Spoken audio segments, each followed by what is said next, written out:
በማምነው ጓደኛዬ ሚስቴን ተነጥቄያለሁ። ይህ የቀልብ ዶክተር ድምፅ ነው። አልሐምዱሊላህ።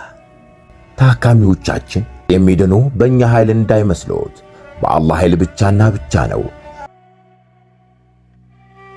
ከቀልብ ዶክተር ዓላማ ውስጥ የአላህን ተአምር ማንገስ ዋነኛው ነው። በየጊዜው በቀልብ ዶክተር ታክመው መዳናቸውን ማመን እስከሚያቀታቸው ሲቃይ የተናነቃቸው ሲገልጹ የአላህ ተአምር ምን ያህል የገዘፈና ግልጽ እንደሆነ ያሳየናል። ከህመም ወደ ጤነኝነት፣ ከጭንቀት ወደ ደስታ፣ ከጨለማ ወደ ብርሃን፣ ካላሰቡበት ወደ ስኬት የደረሱት በአላህ ተአምር ቢሆን እንጂ። ልብ ለአላህ እጅ የሰጠና የተናነሰ ሲሆን ግልጽ ይሆናል። አላህም እንዲህ ይለናል፣ አላህን ትገነዘቡና በእርሱም ታምኑ ዘንድ በችሎታው ላይ ያስረጅ የሆኑ ግልጽ ተአምራቶችን ያሳያቸዋል። አልበቀራ። ኑ ባላህ ቃል ያላህን ተአምር እናግስ። ሕክምና ማግኘት ሲፈልጉ ይሄንን ሊንክ ይጫኑ።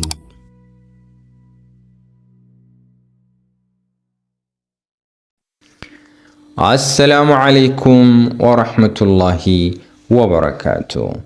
ይህ የቀልብ ዶክተር ነው። የቀልብ ዶክተር በሲሕር፣ በጅን፣ በዐይንናስ እንዲሁም ባለማዊ በሽታ በአላህ ቃልና በነቢያችን ሰለላሁ ዐለይሂ ወሰለም ሱና መሰረት ሕክምና የሚያገኙበት ቤት ነው። ላይክ፣ ሼርና ሰብስክራይብ በማድረግ ቤተሰብ ይሁኑ። አላህ የኡማው የዓፊያ ሰበብ ያደርገን።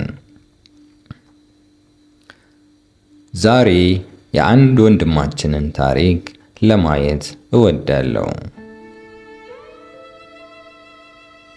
በማምነው ጓደኛዬ ሚስቴን ተነጥቄያለሁ። መንሱር ክፍል 2። እኔ በቃ ዱንያ ለኔ እንዳደላች ተደስቼ ለሚስቴ የማይነጠፍ ፍቅር ሰጥቼ ነው እያኖርኳት ያለሁት። በዚህ መሃል ባለቤቴ ለጓደኞቼ ልዩ ፍቅር አላት። ያው በሱስም በኩል መጥፎ ቀረቤታ አለኝና ሱስም ላይ አልቻልም። በቀን ውስጥ ብዙ ብር ለጫት አወጣለሁ። ሚስቴ ከጎኔ ናት። ጓደኞቼም ሲመጡ እንኳን አትነሳም። ጓደኞቼም እንደኔ የጠገቡ ባለሀብቶች ናቸው። ኡስታዜ አንዳንዴ የሚያስጠረጥሩ ነገሮችን እያዩ እንኳን አምናት ነበር። ቁጭ ብለን እየቃምን እየተጫወትን ዱዓ እያደረግን እያለ በመሃል በነገሮች ተዋክቤ መልሼ ትኩረት ሳደርግ ሚስቴና ጓደኞቼ በአይናቸው ሲጠቃቀሱ ወይም የሆነ ሲፋጠጡ አያለው። በዚህ መሃል ካየዋቸው ስቀው የሆነ ነገር እንደተፈጠረ ያወራሉ። በዛው አልፋለሁ። ከዛ ውጪ ሌላ ነገር አላይም።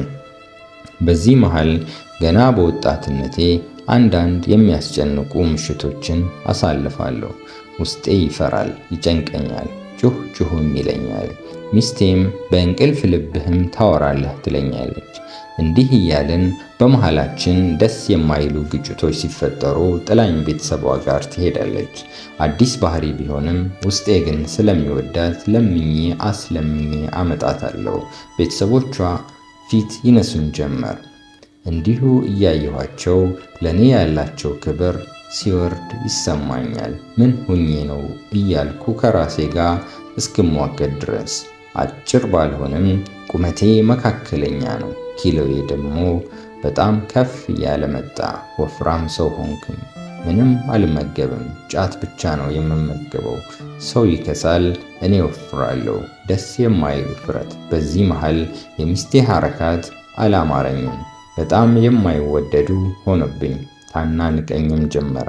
አንተ ቤተሰቦችህ የማይወዱህ እኮ የማይፈልጉህ እኮ ለዚህ ነው ጭምርም ትለኛለች።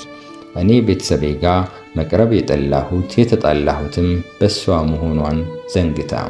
በዚህ መሃል ስንት ዓመት ስንሞክረው የነበረው ልጅ ድንገት ተከሰተ። በጣምም ደስ አለኝ። ግን እርጉዝ ሆና በጣም ትጠላኝ ጀመር። ለምን እንደሆነ አላቅም። ዶክተሮቹ ግን ሆርሞን ነው ይሉኛል። እኔ ደግሞ ምናልባት በእኔ ላይ የተደረገ ሲሕር ይኖራል ብዬ ሩቅያ ቤቶች እሄዳለሁ። እዛ ሰው በተለይ ሴቱ ይጮዋል። እኔ ግን አልጮውም። ምንም ለውጥ የለኝም። እንደውም አንድ ሼኽ የቤተሰቦችን ሁኔታ ከጠየቁኝ ኋላ ቤተሰቦች ንብረታቸውን እንድትወርስ ስለማይፈልጉ ነው ብሎኝ በጣም ተበሳጭቼ ታላቅ ወንድሜ ጋር ደውዬም አስቀየምኩት። በዚህ መሃል ልጃችን ተወለደ። አልሐምዱሊላህ። ከዛንም ማታ ተወልዶ ጠዋት ላይ ባልታወቀ መልኩ ሞተ።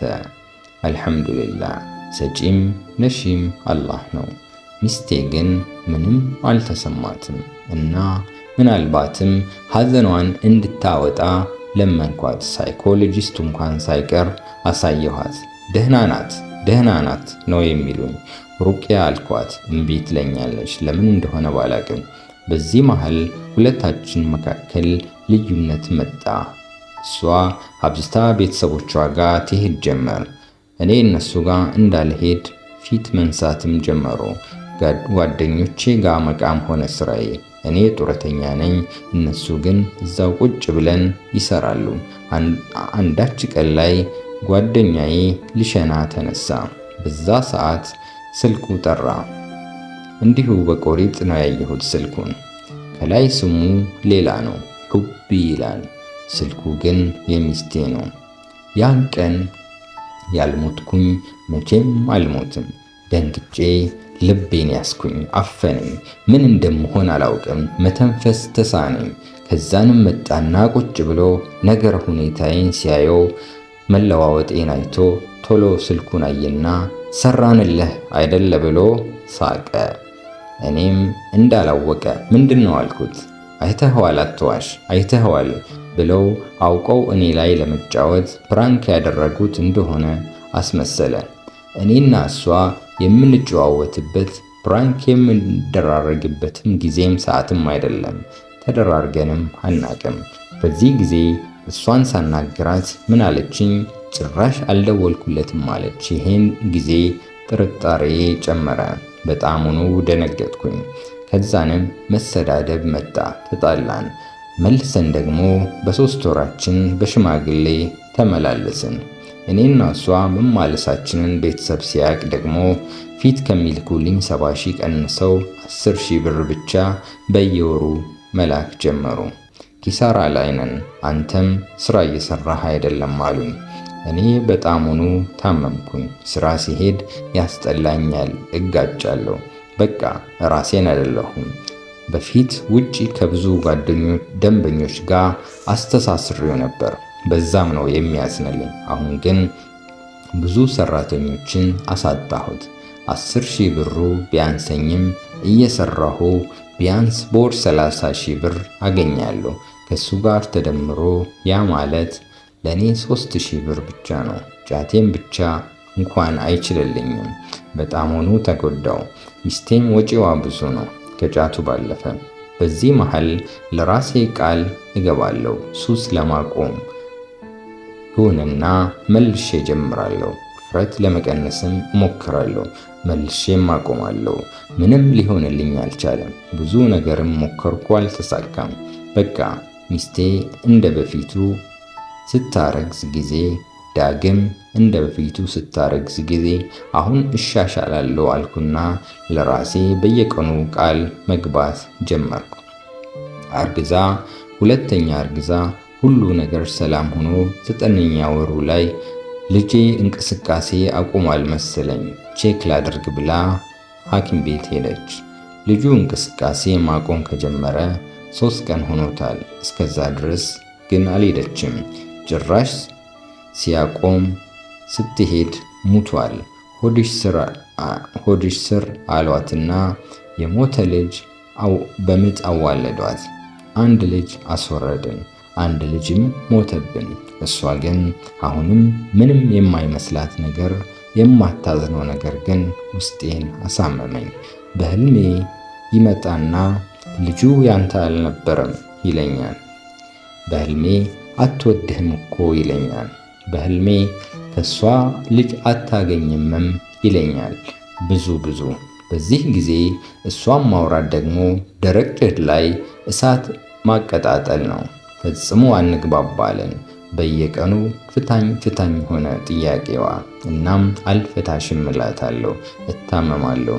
እድሜ ወደ 27-28 ዓመት ላይ እንደ ትልቅ ሰው ከፍተኛ ግፊት ይዞኝ ሐኪም ቤት 5 ቀን ተኝቼ እንኳን አንድ ቀን እሷ ልታየኝ አልመጣችም። ቤተሰብ የለህም ወይ ሲሉኝ አዎ አልኳቸው። አንድ የሰፈር ልጅ ብቻ ነበር ከኔ ጋር። እሷ ለቤተሰቦቼ እንኳን ደውላ ታሟል አላለቻቸው። መታመሜን፣ ሆስፒታል መተኛቴን እያወቀች ልሞት እንደምችል እያወቀች ደሜ አልወርድ ብሎ ያልተሰጠኝ መድኃኒት አልነበረም። ደም ስሬ ያልገኝ ብሏቸው ያላደረጉት ነገር አልነበረም። ይባስ ብሎ 5 ቀን ከሆስፒታል ተኝቼ ስወጣ እቃዋም ምኗም የለም። ወላሂ የራሴ ቤት የራሴ መኪናና ንብረት ማግኘት የነበረብኝ ሰውዬ በኪራይ ቤት ውስጥ ተቀመጥኩ። ጭራሽ ጎረቤት አዝኖ ብር አዋጥቶ ይሰጠኝ ጀመር።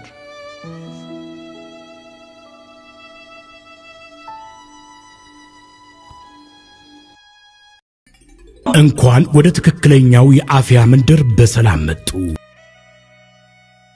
የቀልብ ዶክተር በሲህር በጅን በአይነናስ እንዲሁም የስነ ልቦና ጫና የደረሰባቸው የሰው ዘር ፍጥረታት በሙሉ ታክሞ የሚድኑበት ነው። ሕክምናው በቁርአን፣ ሕክምናው በአስካሮች፣ ሕክምናው በዱዓዎች በሰደቃ የሚካሄድ ሲሆን ነቢያዊ ሱናን በተመረኮዙ እጅግ ጥበብና እውቀትን ባካበቱ የሩቃ ዶክተሮች ይታከማሉ። እወቁ፣ ሕክምናው ሸሪዓዊ ብቻ ነው። አያምልጦት፣ እድሉን ይጠቀሙ። ባሉበት ሆነው ራስዎን ያክሙ። ሕክምና ማግኘት ሲፈልጉ ተከታዩን ሊንክ ይጫኑ።